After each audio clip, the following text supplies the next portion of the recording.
Bonjour à tous. Alors aujourd'hui on va essayer de réaliser des chapatis. Alors ce qu'on a fait, les chapatis c'est du pain recette indienne, hein, sans levain. On va essayer de faire 5 minutes. Alors on a mis dans ce saladier ici 500 g de farine. Alors idéalement de la farine complète. Bon, là aujourd'hui on a mélangé un petit peu parce qu'on n'avait pas assez de complète. On a pris de la farine bio, par contre, c'est important. Et voilà. Alors ensuite, on a pris dans un bol de l'eau chaude, du robinet, et on verse donc dans notre plat. Puis on travaille un petit peu la farine avec l'eau chaude. Voilà. Donc on travaille donc sans bijoux, les mains bien propres. Alors on se rend compte qu'il faut rajouter un petit peu d'eau, donc on rajoute un demi-bol. Voilà.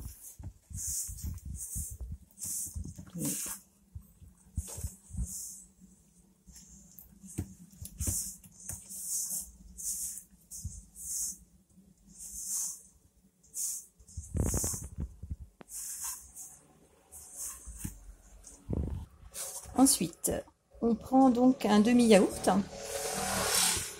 Voilà. Et on va l'ajouter dans la préparation.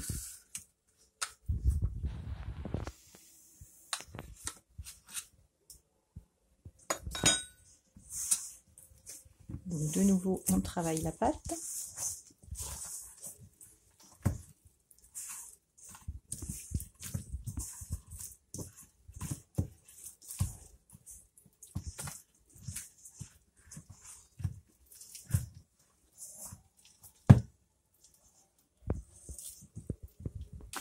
Alors, si on voit que la pâte elle est trop liquide et que bon les doigts restent collés avec la pâte, donc on remet de la farine. Voilà, c'est ce qu'on vient de faire là. Donc on a remis de la farine pour avoir une pâte qui colle pas trop. Donc voilà, on est arrivé là en 2-3 minutes à une bonne consistance, voilà. Et on arrive. Alors là, on est reparti. Donc cette fois-ci, on va préparer le plan de travail. Donc en mettant de la farine sur le plan de travail. On a récupéré notre pâte. Et alors là, le but de l'opération va être de créer des genres de galettes en fait, qui soient les plus fines possibles. Alors là, on malaxe quand même la pâte. Donc, un petit coup de main à connaître. Travaille la pâte.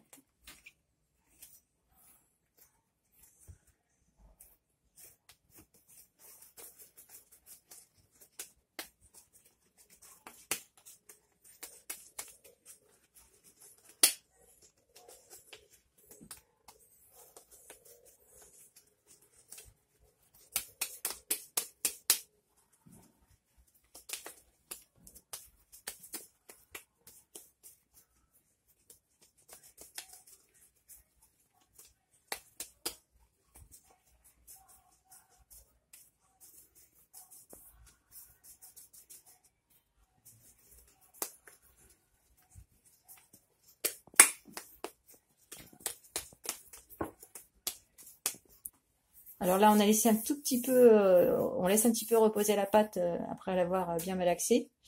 Comme ça, la pâte va se reposer un petit peu. Voilà, on peut en profiter pour se laver les mains, voilà.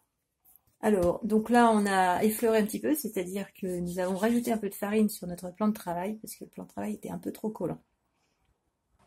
Alors maintenant, on fait un test avec le doigt pour voir si la pâte est bonne. Donc, on appuie avec le doigt, et si ça reste comme ceci, là, ça garde un peu l'empreinte, et ben c'est bon. Alors, en fait, je me suis un petit peu hasardée dans le commentaire précédent. Donc en fait, on va mettre le doigt et il faut que ça rebondisse un peu, mais je ne sais pas si c'est très visible. Voilà, ça rebondit un petit peu là.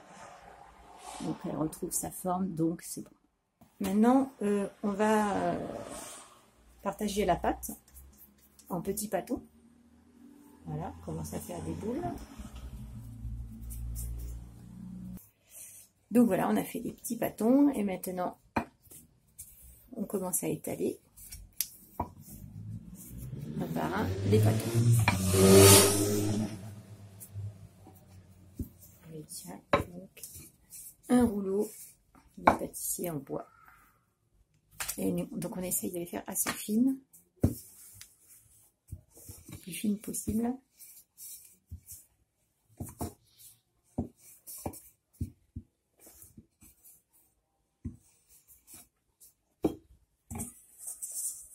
Alors après, donc on prend la mesure avec un rond, on va marquer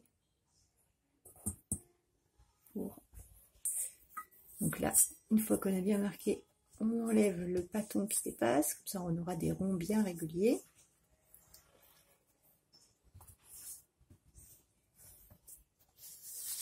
Alors donc là, ce qu'on a fait, c'est qu'on a, étant donné que le plan de travail collait trop, on a changé d'option. On a pris une plaque en plastique là pour réétaler notre galette.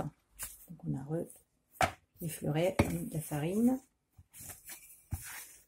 Alors là, on vous montre un petit peu la technique pour mettre la farine des deux côtés. Faire en sorte qu'après on ait les chapatis qui ne collent pas trop. Alors, pendant ce temps, on a mis à chauffer une poêle à crêpes avec du ghee. On a mis du ghee là, ça chauffe. Quand c'est ça, non, voilà. On va être assez chaud là, hop. On prend le premier chapati. Il est bien chaud. On observe un petit peu ce qui se passe. Attention de ne pas se brûler quand même. Alors on appuie en fait sur les côtés. Alors on peut faire aussi avec le torchon, hein, parce que là, il ne faut pas vous brûler. Voilà. Alors là, on a tapoté un petit peu avec les doigts, et éventuellement avec un torchon avec les doigts, pour que les bulles en fait aillent vers le milieu du chapati. Là, on voit les bulles commencent à se former. On voit assez bien. Voilà, ça ferme les bords et ça fait en sorte que les bulles se forment au centre du chapati. Voilà. À la retournée, on a des belles bulles bien dorées, au ghee en plus. Ça sent bon.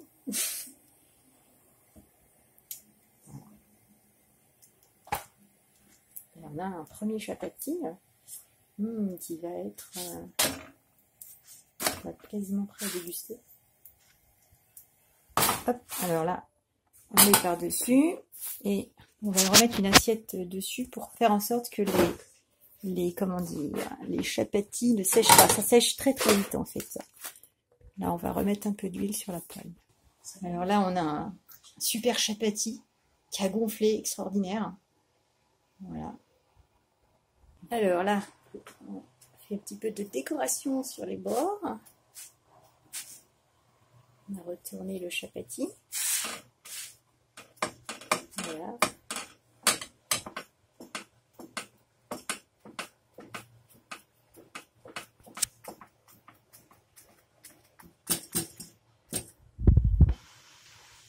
Alors, on peut prendre aussi un sopalin pour enlever les petites, les petites particules noires là qui peuvent être sur la poêle. Au bout d'un moment, voilà, on les enlève. Alors, je voulais remontrer un petit peu comment faire des pâtons bien ronds. Alors, il y avait une histoire de boule aussi. La boule à prendre entre les mains. On a raté l'étape de la boule quand on prend la boule entre les mains. Pour faire une boule bien ronde, on vous montre là. Alors, on la malaxe comme ceci. Bon, apparemment pour les chapatis, c'est pas hyper important d'avoir une boule bien ronde parce qu'après on va l'étaler. Mais c'est un petit truc spécial cuisinier.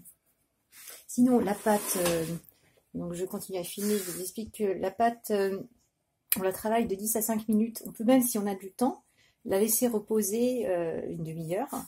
Voilà, ça dépend du temps duquel on dispose. Donc là, on va faire le dernier chapati. On montre une technique là, pour éviter que ça colle. Donc on effleure, on met de la farine et on tourne comme ceci. Voilà. Le chapati. Bon, après, pour la conservation, de préférence, vous ne conservez pas au réfrigérateur. Vous mettez ça bien au sec, avec du film, par exemple, et voilà, entre les assiettes, comme on l'a fait ici, dans un placard, parce que ça va sécher rapidement. On peut aussi le congeler. Voilà, on peut congeler deux chapatis en quinconce, l'une sur l'autre. Voilà. Mais voilà, les chapatis sont terminés. Donc merci beaucoup à la cuisinière hein, qui a fait vraiment du bon travail. Donc j'espère que ça va marcher pour vous aussi parce que c'est vraiment un produit très très sain pour la santé. Et voilà, merci de nous avoir suivis et n'oubliez pas de vous abonner à notre chaîne, de mettre des likes et tout ça. Ça nous permettra justement de développer plus d'outils pour vous.